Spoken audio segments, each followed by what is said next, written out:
Hi friends, நம்ம இப்போ சிலப்பதிகாரத்துக்குரிய அடைமொழிகள் வந்து பார்க்க போகிறோம். இது எல்லாமே ரொம்ப ரொம்ப முக்கியமானது, நோட் பண்ணிக்கோங்க. எந்த ஒரு வாக்கியத்தையும் கூட வந்து அவங்க வந்து கொஷின்ஸில் கேட்கலாம்.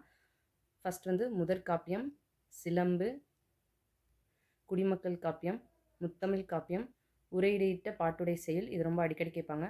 மூவேந்தர் காப்பியம், இயலிசை நாடக பொருத்தொடர் நிலைச்செயுள், நாடக காப்பியம், ஒற்றுமை காப்பியம், வரலாற்று காப்பியம், தேசிய காப்பியம், புரட்சி காப்பியம். நல்லா நோட் பண்ணிக்கோங்க. மணிமேகலைக்குரிய அடைமொழிகள்: மணிமேகலை துறவு, அறக்காப்பியம், சமய காப்பியம், இது ரெண்டும் ரொம்ப முக்கியமானது. மேகலை கலைக்காப்பியம். சீவக சிந்தாமணிக்குரிய அடைமொழிகள் வந்து சிந்தாமணி, மணநூல், காமநூல், இது ரெண்டும் வந்து ரொம்ப இம்பார்ட்டண்ட்டு. முடிப்பொருள், தொடர்நிலை செய்யுள். திருமந்திரத்துக்குரிய அடைமொழி வந்து 10ஆம் திருமுறை, திருமந்திர மாலை, தமிழ் 3000, தமிழர் வேதம். ஸோ இது ரெண்டும் ரொம்ப ரொம்ப இம்பார்ட்டண்ட்டு.